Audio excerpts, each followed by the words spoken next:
On this Saturday night, bracing for more rain in BC's flood zone. Shoring up with sandbags. The water is actually going to come from south of the border. Anxious residents pack their bags, ready to run again. I'm a little bit scared about all the rain coming.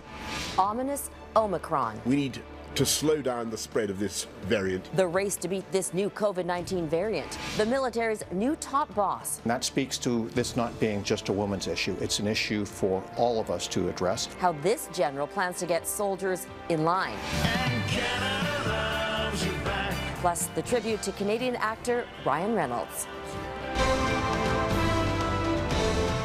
Global National with Robin Gill. Good evening and thank you for joining us. We begin tonight on the wet west coast where another storm system is bearing down. That atmospheric river is once again drenching southwestern British Columbia. Environment Canada has issued its first red level alert. As much as 120 millimeters of rain could fall. Global's Heather Yourex-West is in Abbotsford, BC, where residents are still dealing with the cleanup from another flood. Heather?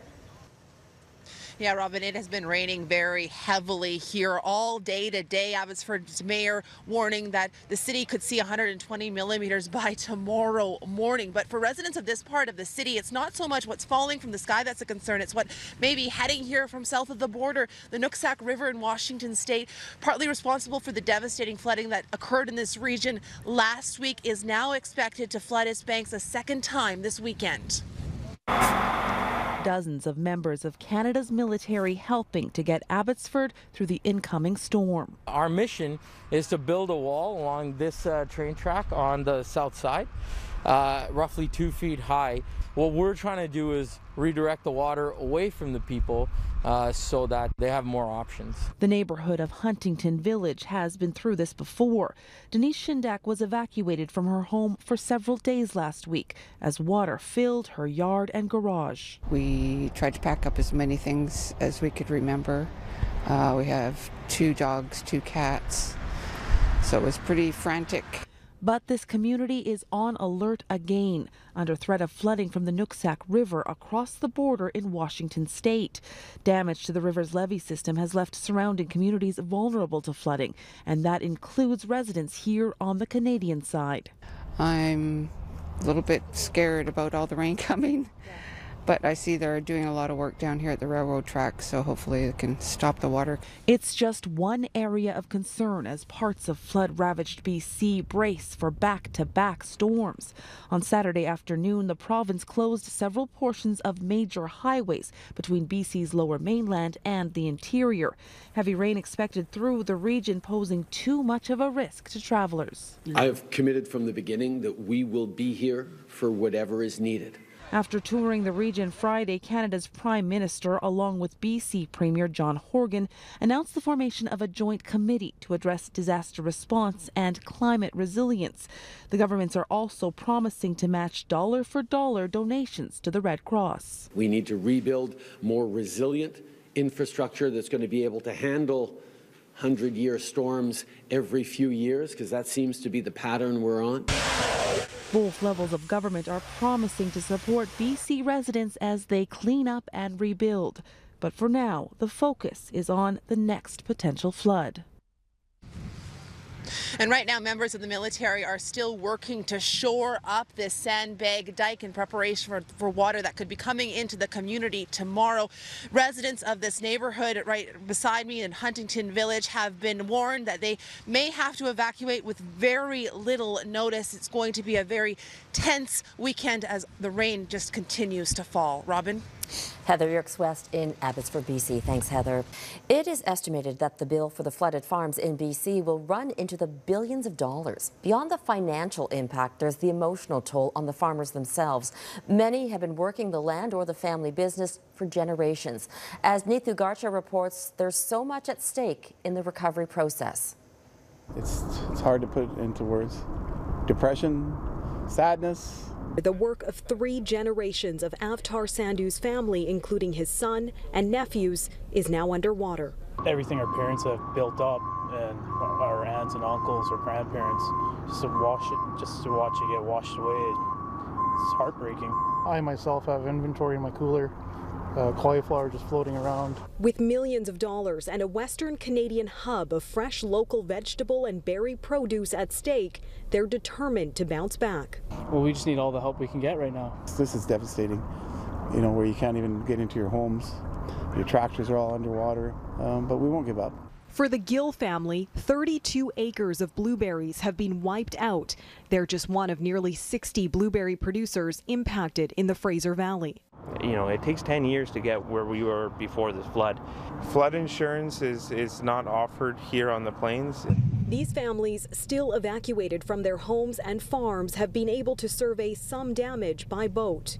And to give you an idea of how unrecognizable this landscape remains, this is where the Abbotsford Tulip Festival used to be. The owners of this property still in shock and feeling like all of this could have been prevented. The Tulip Festival and our other neighbors with perennials, it's all gone in one day. It sucks that you hear that there was lack of maintenance. I don't know if that's true, but if it is, I'm disappointed in our government. Amid allegations of a lack of dike maintenance to blame for this level of catastrophe, generations of family farmers in the Sumas Prairie hope their tragedy leads to a more proactive plan. If we rebuild and this happens again, it's all just going to be in vain. It's your entire livelihood. We'll come back stronger. That prevents their livelihoods from once again becoming casualties of a changing climate. Neetu Garcha, Global News, Abbotsford, BC. More residents of Merritt are able to return home today and assess the flood damage in that part of BC. The city of 7,000 is allowing people back in phases. Merritt was completely evacuated during the floods nearly 2 weeks ago. Some residents are furious with how long it's taken to get back to their homes. We come from a redneck town. How many of us put a pair of steel toes on every day to fix this place? We could have been doing that.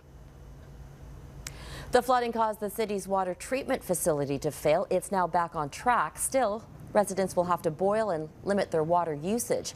There is still no date of return for people living in what's called the flood inundation zone. To the COVID-19 pandemic and the concerns over the newly discovered Omicron variant. The UK, Germany, Italy, and the Netherlands have all confirmed cases of the heavily mutated variant of concern, first discovered in South Africa. Although researchers are still trying to determine whether Omicron is more transmissible, governments around the world are restricting flights from several southern African nations. That includes this country. While Health Canada says there are no known cases here, Canada's top doctor says it could only be a matter of time.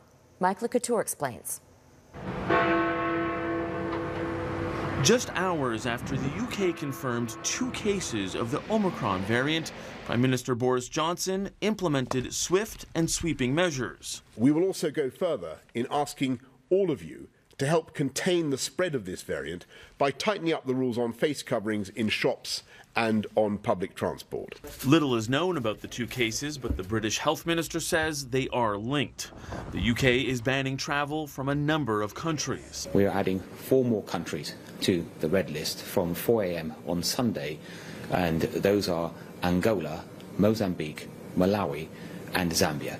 That's in addition to the 6 other Southern Africa countries already on the red list. The people are getting more and more upset. Paula Zimmerman had returned to the Netherlands from South Africa, which is on the UK's list. She describes a chaotic scene with the plane being held on the tarmac for hours, long lines for COVID-19 testing, and then a shock. I thought everybody who was in that queue there was tested negatively, but we were waiting there for the bus, and after 20 minutes, I heard that the guy next to me was tested positive. Friday, Canada's top doctor said health officials continue to search for possible cases in this country, but so far none have been found in post-arrival screening of international travelers. For the individual in Ontario and in Canada, there's no change. Get your vaccines when you're eligible, keep wearing your mask, keep adhering to public health measures, and we'll be okay. We actually will be. The UK is doing all that, plus boosting the booster shot program. The World Health Organization has called for a moratorium on widespread booster programs until there is vaccine equity across the globe. Now, so far, Canada isn't following Britain's lead. Our health minister said the health of Canadians has been the priority, while also helping others. We have not only promise 200 million doses over the next year to countries that need their population to be vaccinated, but we've already started to deliver millions of doses to those countries. Now, those deliveries are key as health officials stress the pandemic won't be over in Canada until it's over everywhere across the globe. Michael Couteur, Global News, Ottawa. Starting Monday, the U.S. will also restrict all travelers coming from that part of Africa, with the exception of American citizens. There haven't been any confirmed cases of the Omicron variant in the U.S. yet, but the nation is already grappling with rising caseloads in dozens of states. As Jennifer Johnson reports, overwhelmed hospitals are being forced to make drastic decisions. As COVID-19 cases surge again across much of the U.S., President Joe Biden made the Southern Africa travel ban decision. He called the move cautious, but did it on the advice of federal medical experts. We don't know a lot about the variant except that it is a great concern. It seems to spread rapidly. Michigan hospitals are so overwhelmed with COVID-19 patients, the federal government is sending doctors and nurses to the state to reinforce medical staff. The governor of Massachusetts has ordered hospitals running out of beds because of COVID-19 to cancel elective surgeries starting next week. As a healthcare worker, really devastating to have to make people wait for so long to get care that they really do need. Similar orders have been made in Maine and New York. At this Long Island hospital, the emergency room has been temporarily closed because there are too many patients and too few nurses. With hardly any notice, this was thrust upon us in our community. Erie County, New York just recorded its highest daily number of new COVID-19 cases ever. ICU beds are becoming scarce. Unfortunately, we are going in the wrong direction, and this is the worst direction we've ever had. The increase in cases and hospitalizations comes as doctors prepare for another COVID-19 surge following the busy Thanksgiving holiday and Christmas time celebrations. The battle goes on with about 30% of America's adult population still not vaccinated. Our fate is in our own hands. It is absolutely essential that unvaccinated people get vaccinated and the vaccinated people get boosters. Daily infections are now rising by at least 10% in 35 states. And now there's the threat of that new and potentially more transmissible variant, which many doctors believe is likely already in the U.S. Jennifer Johnson, Global News, Washington. Coming up, how Canada's top general will address sexual misconduct in Canada's military.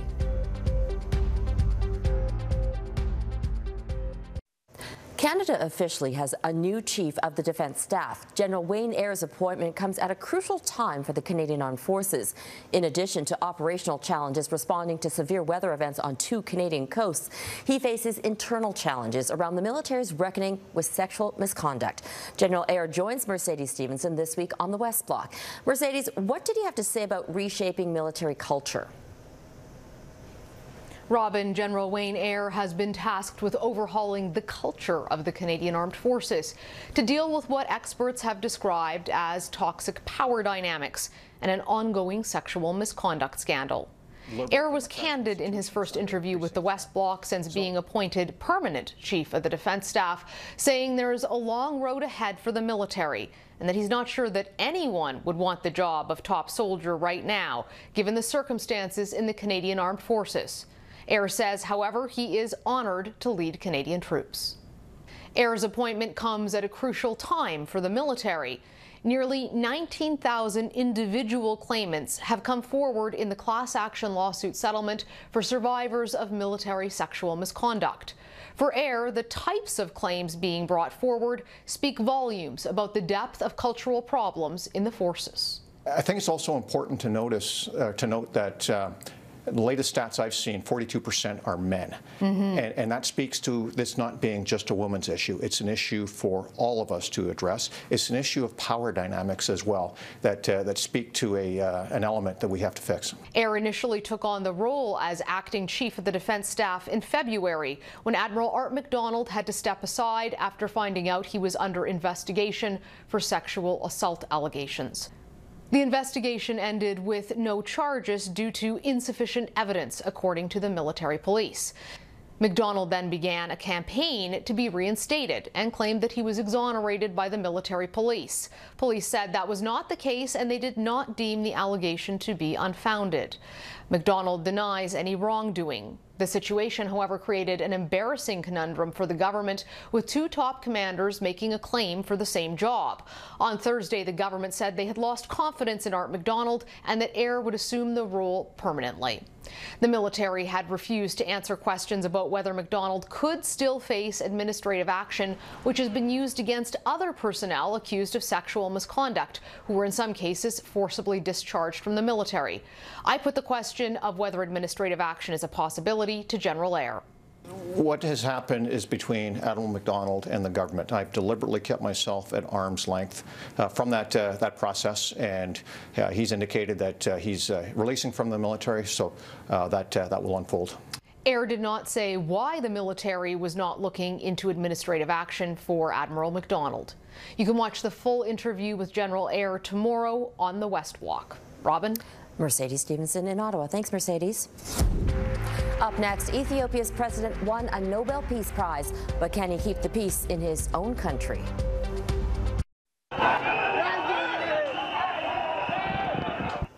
Protesters and police clashed in Burkina Faso's capital today. Hundreds of people took to the streets demanding the country's president resign. They're angry at the government's inability to stem violence linked to al-Qaeda and the so-called Islamic State. Conflict is common in Burkina Faso, but there's been an escalation of violent attacks since the beginning of November. The federal government is urging all Canadians in Ethiopia to leave the country immediately. The security situation in the East African nation is rapidly deteriorating.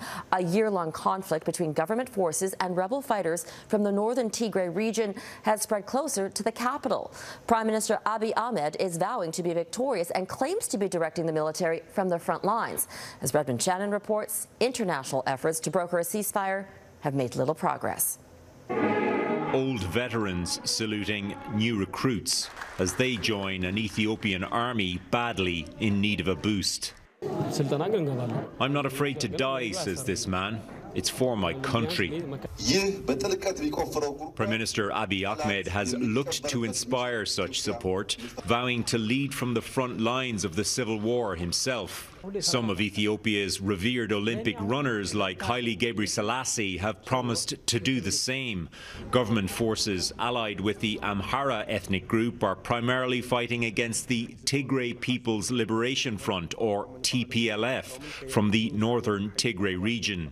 In recent weeks, the TPLF has been getting closer to the capital, Addis Ababa, as rebels from Abiy's own ethnic group, the Oromo Liberation Army, are also fighting against his government forces. Abiy has won a Nobel Prize for his peace deal with Eritrea. When he took power in 2018, it sidelined the TPLF, which had spent 27 years as part of an authoritarian regime. They now feel frozen out and dominated. They are suggesting that Ethiopia is an empire. It cannot be a homogeneous state.